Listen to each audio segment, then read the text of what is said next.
da li ima mjesec dana ili 10 godina ili 90 godina, znači kada ispuni svoju svrhu, on je otišao.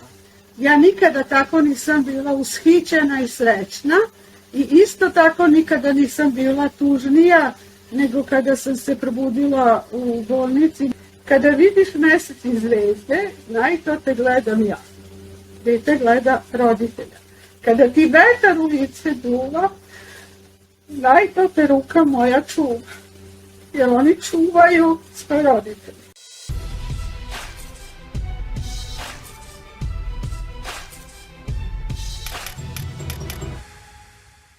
Z veseljem pozdravljam po kar nekaj časa žensko sogovornico, zanimivo osebo, pisateljico in navdihujočo žensko s ogromno življenjskimi izkušnjami, gospo Ksenijo Krkljuš. Lepo pozdravljeni. Bliža se 1. november, dan svetih, dan mrtvih.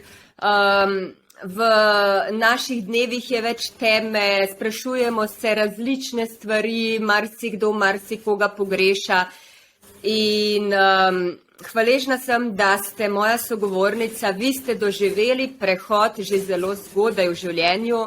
Pri 12 letih ste doživeli klinično smrt in nekaj o tem bi se rada tudi danes z vami pogovarjala. Imala sam operaciju bruha na pupku i pod anestezijom u buđenju neki put se dešava da ljudi dožive tu kliničku smrt i ja sam je tada doživela ne znajući šta je to. Bila sam mala, znači nepunih 13 godina. Prošla sam kroz jedan crni tunel i videla sam svetlost.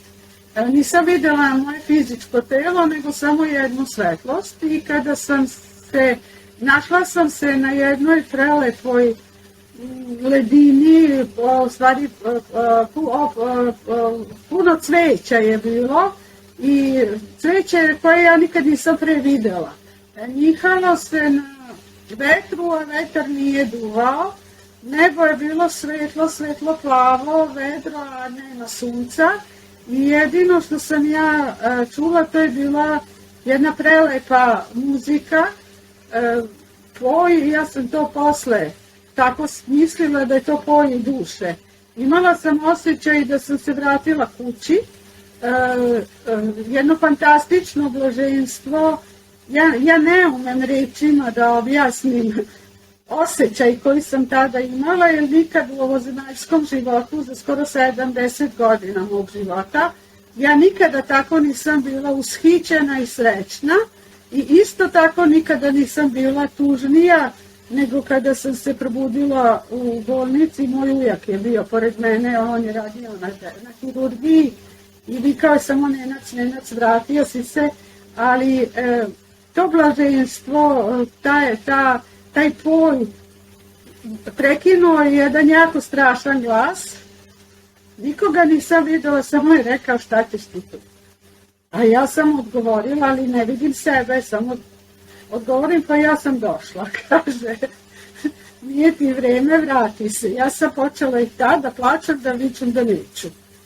I sljedeće što znam, to je budim se u bolničkoj sobi, ujak je bio pored mene, bio je zapanjen, jer ja sam bila, par minuta sam bila mrtva. Znači, posle te anestezije, iako sam plakala, on me grli i ljubio sam se, Bože, šta sad on tu mene grli i ljubi. Ništa tada nisam razumela i nisam bila svesna. I kada sam došla kući, ja sam počela pričati mami i tati da ja čujem šta ptice govore, šum lišća, nešto bude, kaže, pa to je već bilo. Znači, imala sam jako intuiciju za ono napred viđeno, to sam posle shvatila. Međutim, roditelji su mi rekli što ti to pričaš. Ja tačno znam kad dođem u određenu situaciju, znala sam, sad to više ne znam. Ali sam imala u određenoj situaciji, kad neko nešto govori, ja znam šta će biti, ali ne mogu da promenim. Znači, prosto se dešava i 1965. godine kasnije mene je interesovalo. Znači, zagrobni život, hiromanija, gledanje u šoljice za kafu, to sam naučila fantastično i interesovalo me. I gledajući takvu šolju za kafu sam rekla, davne 78. godine, znači kao odrasla žena, mom kolegi, pokojna mama je bila jako dobra žena i divna. On kaže, Bože, Ksenija, moja mama je živa. I ja sam se onda uplašila, ona je tu noć umrla.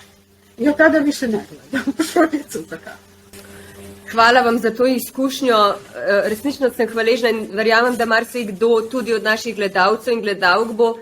A greva lahko še malo globje, da raztegneva teh nekaj minut in poskušate čim bolje opisati, kakšni so bili to občutki in ta pesem, ki ste rekli, da je bila najlepša pesem vašega življenja. Kakšen je to glas, kakšna je to pesem? Eda. Hvala vam što ste me to podsjetili, jer u ovozemaljskom životu imala sam 2 puta iskustvo, znači potpuno svesno, da sam taj poj, ja ne znam, poj anđela, boj duše, čula sam 2 puta još u životu. Prvi put sam bila sa prijateljem na ostrvu Evija u mestu Pevki, obilazili, tamo smo se šetali u Grčkoj i došli smo pred jednu malu zaključanu crkvicu. Iznutra se čuo poj i moj partner je također čuo poj i nismo mogli da verujemo jer je ona bila zaključana. Tražili smo ključ i našli smo ispod nekog kamena ključ, ušli smo i stvarno nije bilo nikoga. I slušajući druge ljude, isto mi se to desilo u Novom Sadu, na Almoškom groblju gdje mi je sahranjen suprug, znači prolazila sam pored te kapelice i ja sam opet čula to isto.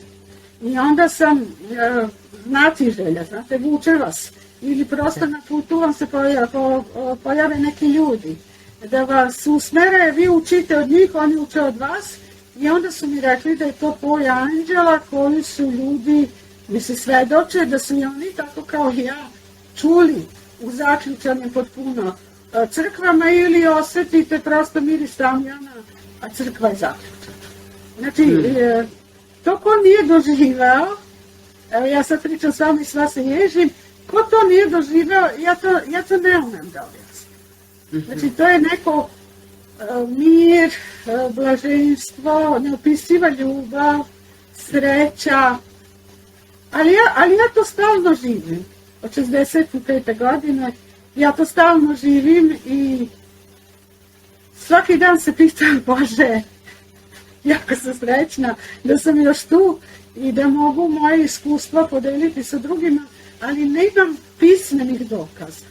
Ne umem, mislim, niko od nas nema pismeni dokaz i ne umem da vam objasnim, ali shvatila sam da napuštamo, znači naš duh, napušta našu dušu, jer Sveti Duh je u nama koji večno živi, duša su naše emocije sa kojima hranimo naše ovozemaljsko telo i taj Sveti Duh nikad ne umire, znači vratio se kući i srećna sam da imam prilike, da još uvek uživam u tim trenucima kao da sam tamo.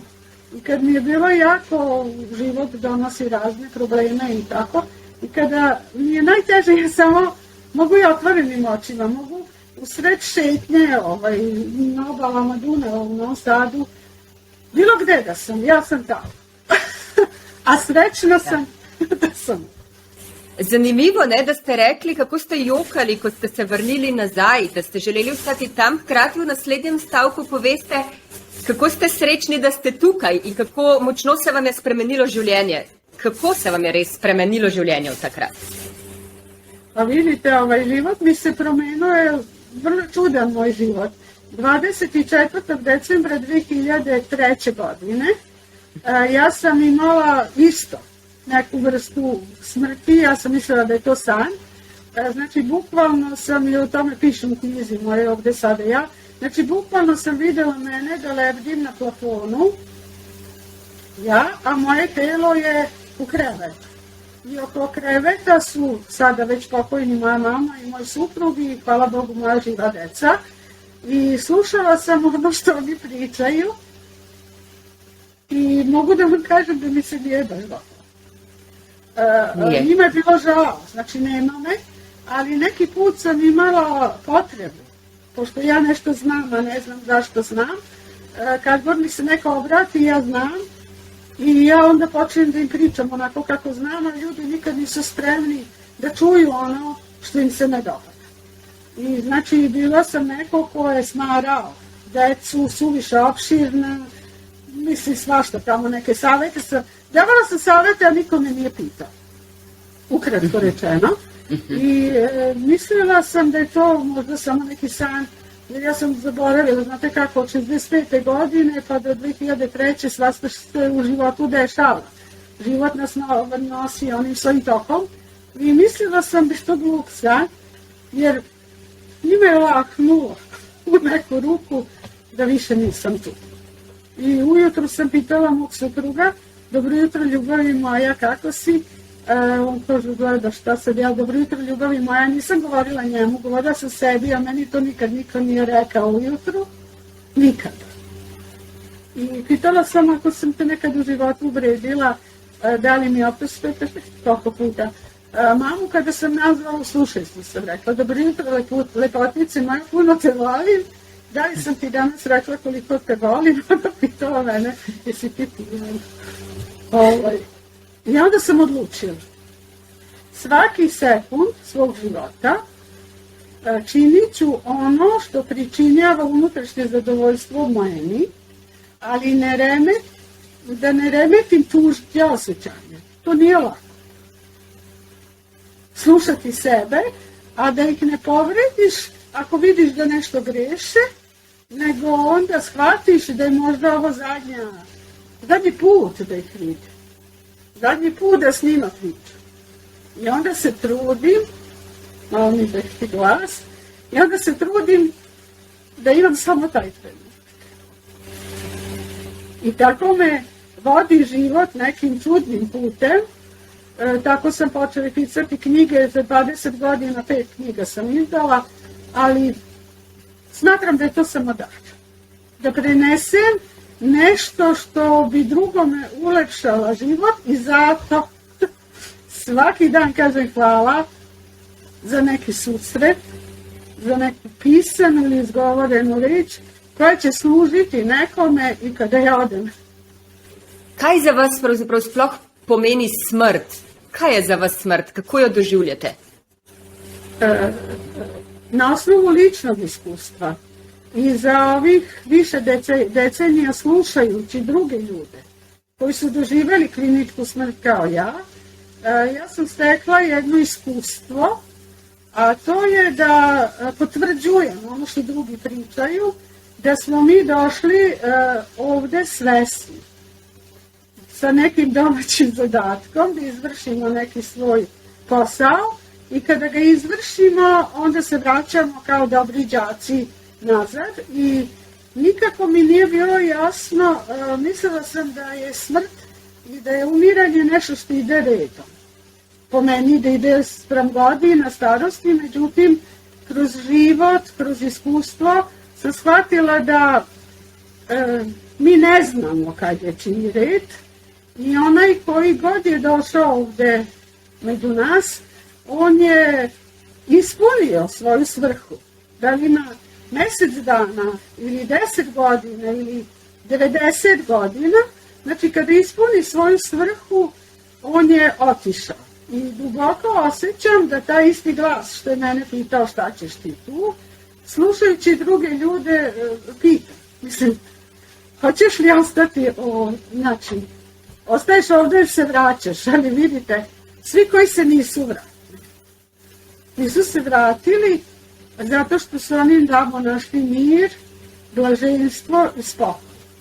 I najlepše iskustvo mi je bilo, ako mogu da pomenem, moja prijateljica iznenada je izgubila sina u punoj snazi u mladosti i nije mogla uopšte da dođe sebi da skine ni crninu, niti bilo šta ostalo, njoj unuče, sve to je ostalo, ali jako je bilo teško.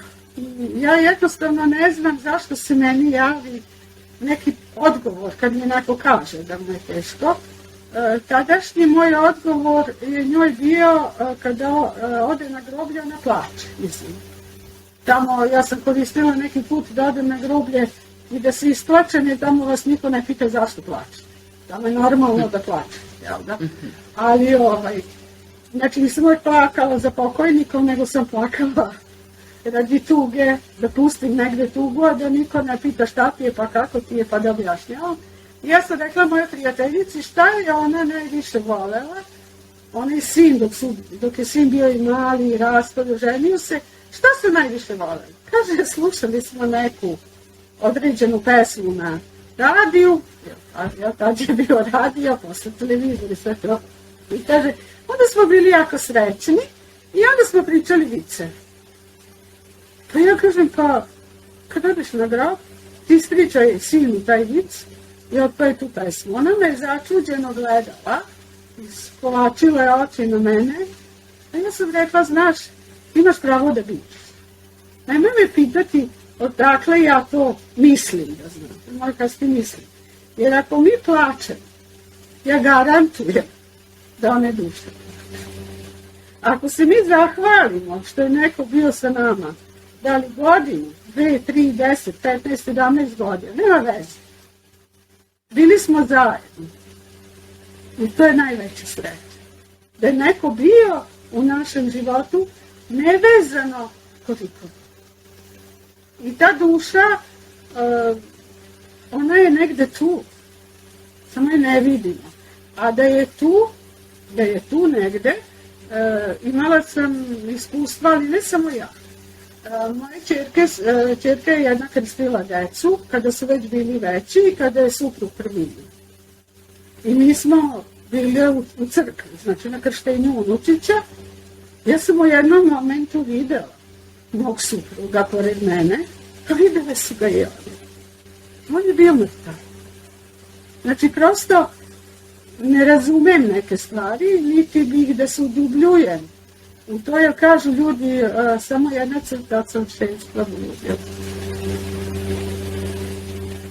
I svi oni koji su u duševnim bolnicama, oni su savršeni sa ovog sveta, znate. Tako da, nekako tražim dokle idem, a dokle ne.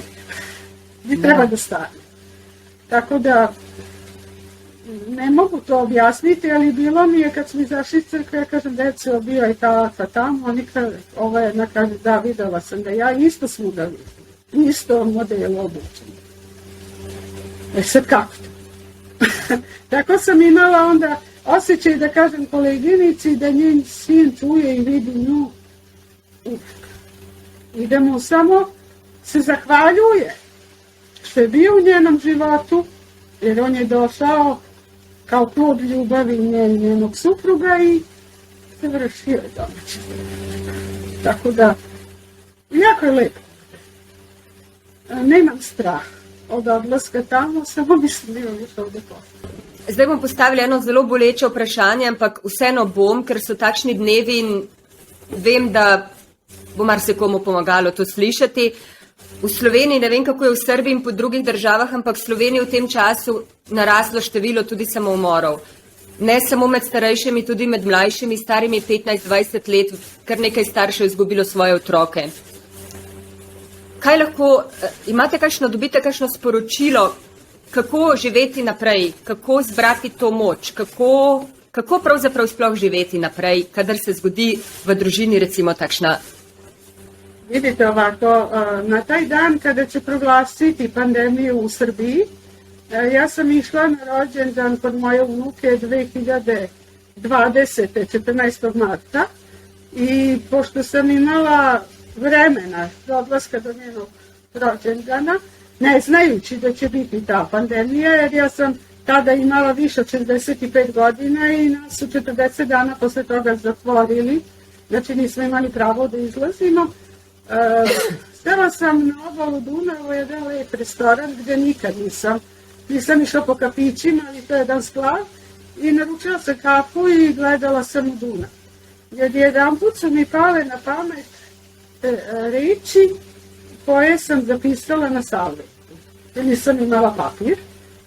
Taj dan je proglašena pandemija i pošto fizički nisam mogla da budem uz moju decu, niti moja deca uz mene, a pogotovo oni ljudi koji su izgubili nekog dragog, jer rekla sam da ti svi koji su otišli, nemam dokaza, ali oni su bili spremni da napuste ovaj svet. To što sam zapisala, meni je dalo snage da prebrodim celu tu pandemiju, jer smatram da uvek ima nešto ko nas voli, ko misli o nama i ko nas čuva. To je nebeski otac. Kako god da ga zovemo, ili univerzum, ili svemir, nije ni bitno. Ja ću vam, kome god je teško, neka pogleda u sunce i neka kaže. Kada pogledaš u sunce, znaj, ja sam tu, sine moj. Neka promene oče, majko moja, koji su izgubili. Kada vidiš mesec i zvezde, znaj, to te gledam ja. Dete gleda roditelja. Kada ti vetar u lice duva, znaj, to te ruka moja čuva. Jer oni čuvaju svoje roditelje.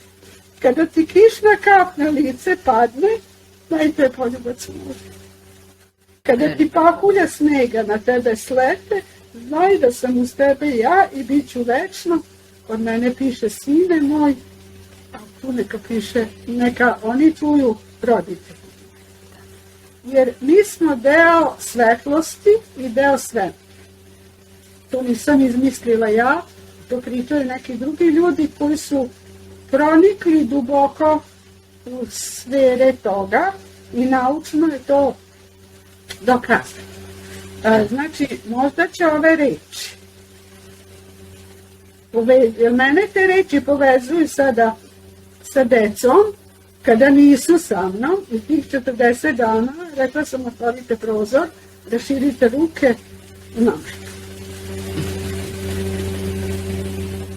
Ne znam da li reči utehe.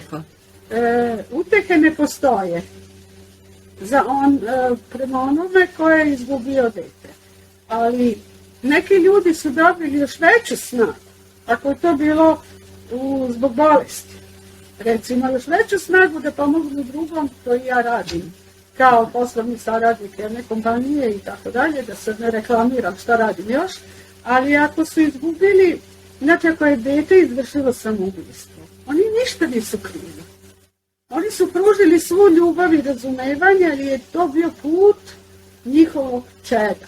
Teško je razumjeti. Ne moraju da mi veruju, ali kako da im da kažem? Njihovo dete je sada srećno, bezbrižno, a oni neka su srećni što su ga imali koliko god to.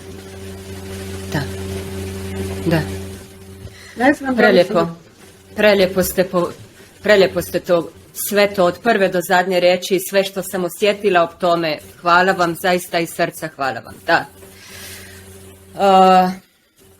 Po takšnem odgovoru pravzaprav sploh nimam več vprašanj za vas.